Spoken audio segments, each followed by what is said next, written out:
Et salut toi, j'espère que tu vas bien. On se retrouve aujourd'hui pour la review complète de l'Octopus Tarot de Luna Charlotte.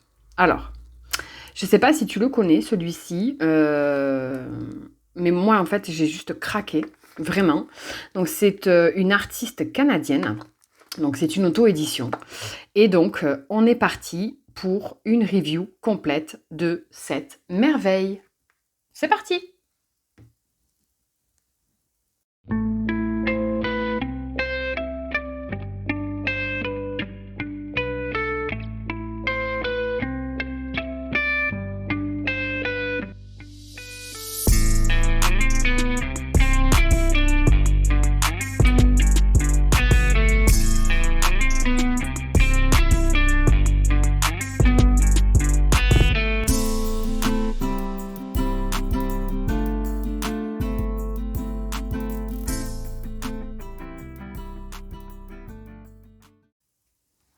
Allez, on y va donc pour la découverte de ce tarot.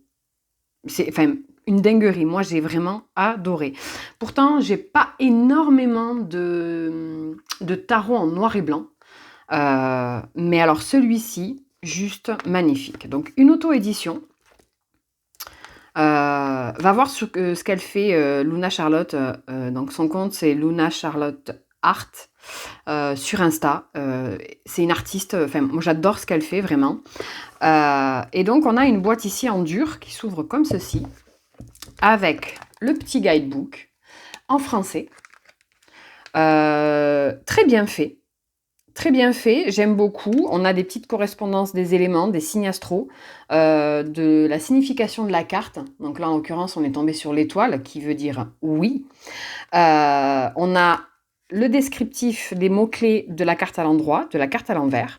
On a un petit texte sur l'énergie de l'étoile et on a à chaque fois un petit encadré ici en bas qui fait le lien en fait avec la pieuvre. Là par exemple, je vais te lire pour l'étoile.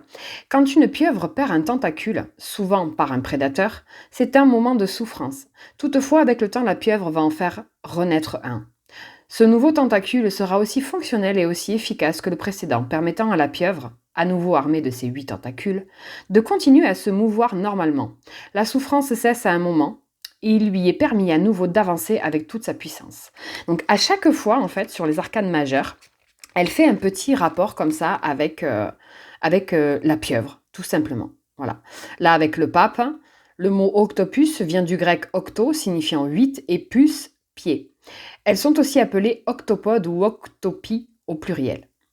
Scientifiquement, elles font partie des céphalopodes, ou littéralement tête-pied, puisqu'elles sont bien plus que juste une tête flottante avec des pieds. Donc voilà, on a un petit truc. D'ailleurs, je viens de remarquer, tu vois, j'ai tellement été absorbée à travailler avec que j'avais même pas vu que même les tranches du guidebook sont noires. Juste magnifique.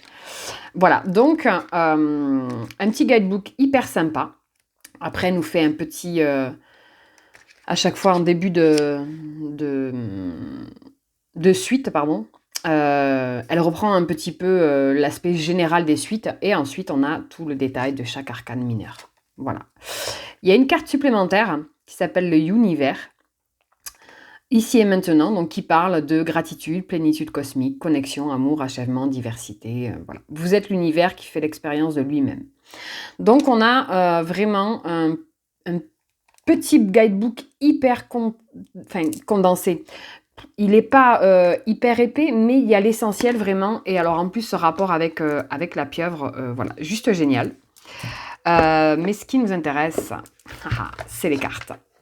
Donc déjà, je te montre un peu le détail. Attends, je vais allumer ma lumière pour voir si on n'a pas un rendu un peu plus sympa. Alors, je ne vais pas mettre trop la lumière parce que tu vas voir, les cartes sont très brillantes. Alors, moi qui suis mat d'habitude, j'aime bien les cartes mat. Là, franchement, je valide à 200% le côté brillant. On commence par te montrer les tranches, donc holographiques. Juste sublime. Ça brille de mille feux. Et le dos, non mais regarde-moi ça. T'as vu ce jeu de couleurs? J'adore. Franchement, j'adore. Alors, j'ai été super bonne élève parce que j'ai très vite travaillé avec. Hein. Donc, je te les ai remises dans l'ordre. Et donc, on va les passer. Alors, attends. Ce que je vais faire, c'est que... Alors, elle glisse vachement. Comment je vais faire? Là, je vais te rapprocher un petit peu pour que tu vois bien. Voilà. Hop. Ok. Allez, donc on y va. Avec le fou. Et tu vois, sur chaque carte, tu as une petite partie holographique qui reprend les tranches. Et là, c'est le chapeau du magicien. Du fou, pardon. Tu vois? J'adore. J'adore vraiment ces dessins. Le magicien.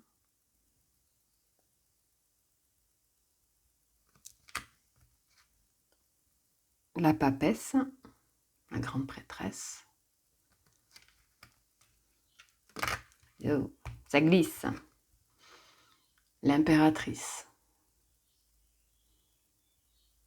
Donc là, tu vois, c'est très discret. C'est ici.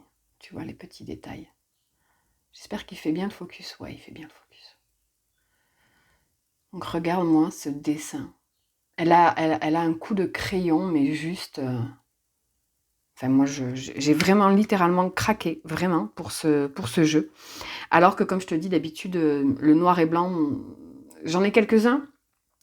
Le tarot des abysses, hein, j'ai le New Era, j'ai aussi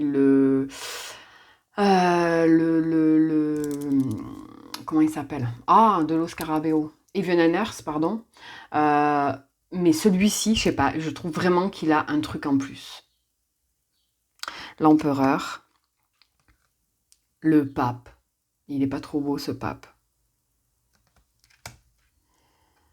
Les amoureux.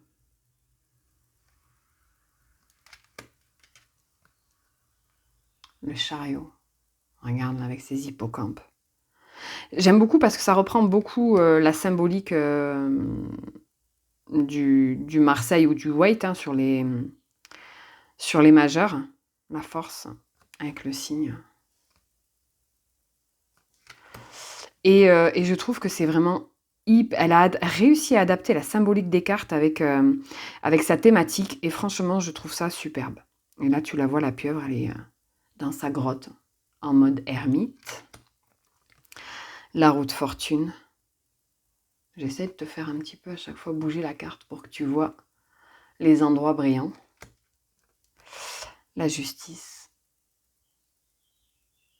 Alors, ce qui est génial, que j'aime beaucoup, c'est que donc dans le tarot de Marseille, la force est en 11 et la justice en 8.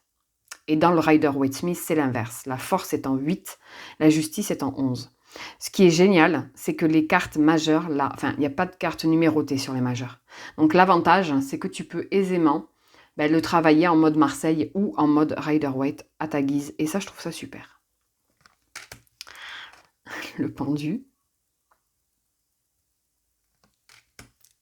Voilà. La mort. La mort, c'est ma carte préférée du tarot. Et là, je la trouve superbe. Avec le corbeau, côté squelette, crâne, tout ça, c'est vraiment ma came. Et là, je sais pas, je trouve qu'elle a vraiment réussi à... Elle a réussi, je trouve que ce tarot est de toute beauté, vraiment. La tempérance, avec les groupes. Le diable. La tour. L'étoile. La lune.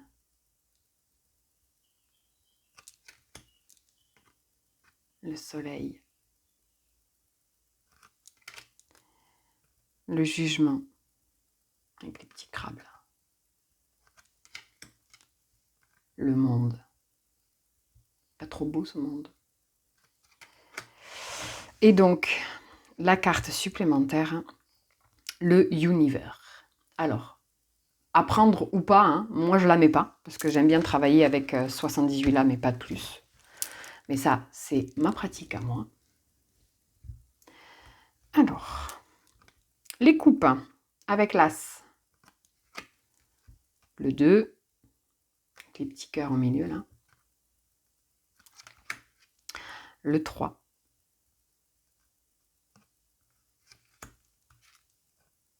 Le 4. Le 5. Le 6.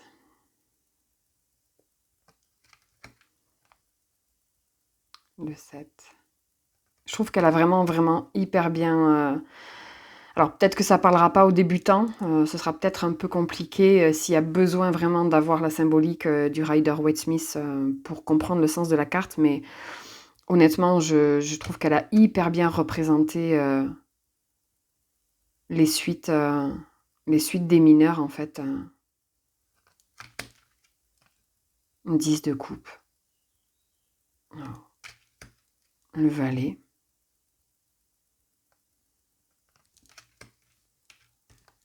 Le cavalier. Petit cheval quand même. La reine.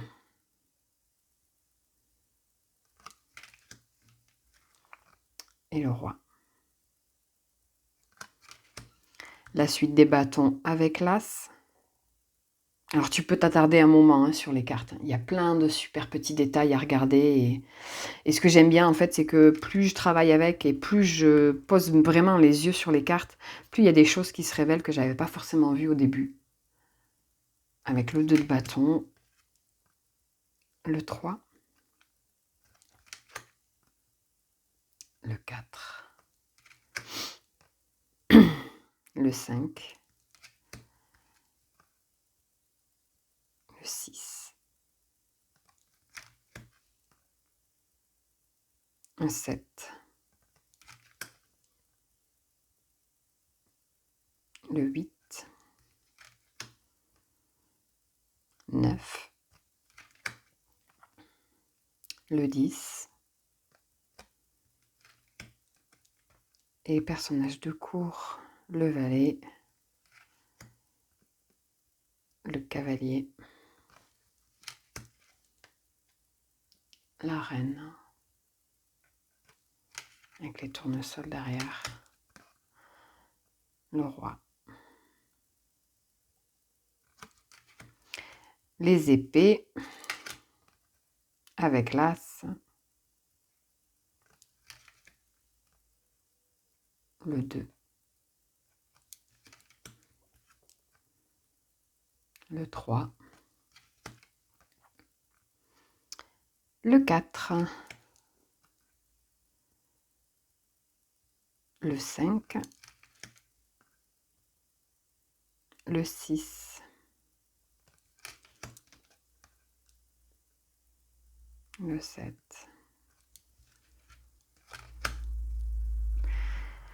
Je trouve que la symbolique là, du 8 d'épée, elle est vachement bien représentée. Dis-moi ce que tu en penses en commentaire. Dis-moi comment tu le trouves. Le 9. Regarde-moi ce 10.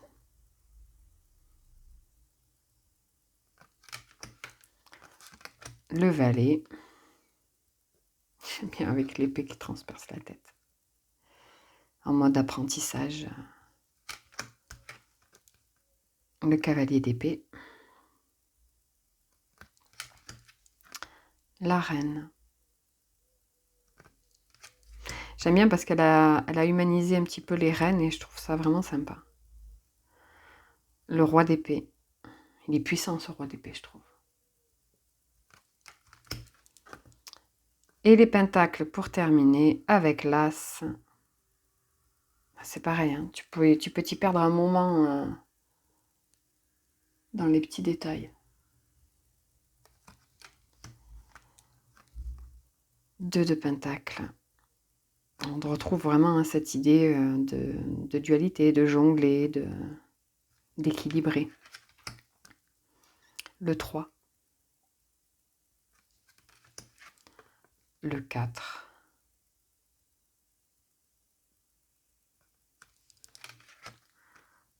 Le 5.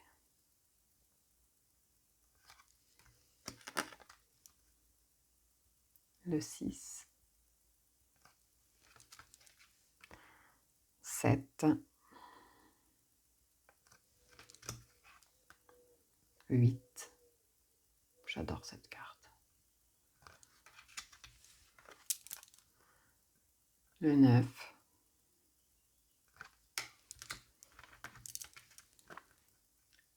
Le 10.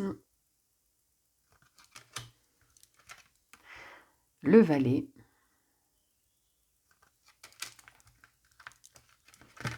Je vais les prendre dans les mains les dernières parce que je vais galérer. Le cavalier. La reine. Elle est belle cette reine de Pentacle aussi. Et enfin, le roi de Pentacle. Voilà, voilà. Au niveau qualité de carte, alors c'est déjà, voilà, comme tu vas pouvoir... Attends, je te recule du coup parce que... Hop, voilà, regarde. Tu vois, c'est hyper agréable pour ceux qui aiment étaler les cartes. On a une épaisseur hyper acceptable, pas trop fin. Mais je pense qu'en termes de longévité, c'est quand même une qualité qui, à mon avis, va bien tenir le coup. Et pour les mélanger, ben, c'est hyper fluide. Moi qui aime bien... tu vois, elles glissent beaucoup par contre. Donc ceux qui aiment bien le mat, ça risque voilà, de valser dans tous les sens. Mais au niveau du... Voilà, elles se mélangent vachement bien. Et puis alors, quand tu les mélanges, tu les vois, ces reflets là, trop beaux. Je suis trop fan de ce jeu. Vraiment. Putain, on va aller voir ce qu'il veut. Oh! Ah, c'est trop beau. Non, mais pas tout ça quand même. Allez, une seule. On va en prendre une seule. Ben, c'est celle-là. Oh, 4 d'épée. 4 d'épée. Méditation, repos du mental, préservation. Voilà. Voici si ça te parle, hein. Ça peut. Attends, du coup, je vais cacher ça parce que ça fait le focus derrière. Ah, il me le fait plus et... Oh, le vilain! Non, il me le fait plus. Enfin, voilà. Voilà pour la présentation de cette petite pépite, voilà, que j'ai trouvée dans ma boutique ésotérique, en fait. Je m'y attendais pas du tout, parce que ça reste un jeu auto-édité, et en plus qui vient du Canada, donc je m'attendais pas du tout à le trouver, donc ça a été vraiment... tu sais, cette idée de « il n'y a pas de hasard », n'est-ce pas ? Donc voilà pour ce magnifique jeu de l'artiste Luna Charlotte que tu peux suivre sur les réseaux, notamment sur Insta, pour aller découvrir son travail. À savoir que là, c'est la version avec les bordures holographiques blanches, mais elle l'a déclinée dans plusieurs couleurs. Donc si tu as envie de craquer, n'hésite pas à aller sur son site. Elle les a mis en vente, elle a mis plein de goodies aussi sur le thème donc, de l'octopus, de la pieuvre. Tu as des stickers, tu as des pins, tu as plein de petites choses sympas. Donc voilà, j'espère que cette vidéo t'a plu et que ça t'a permis de découvrir voilà, un bel outil, vraiment. Moi, je te dis, c'est tous les jours maintenant que je travaille avec et je le trouve très puissant, très profond et très perspicace comme tarot. Voilà, j'espère que cette vidéo t'a plu. N'hésite pas à me dire en commentaire comment tu l'as trouvé, comment tu trouves ce jeu. Si tu as aimé, un petit pouce pour faire remonter un petit peu cette vidéo dans l'algorithme de YouTube. Un abonnement si le cœur t'en dit et que tu as envie de continuer à suivre ce que je peux te présenter ici. Et puis, je vais te souhaiter une très très belle journée et je te dis à plus tard. Ciao, ciao!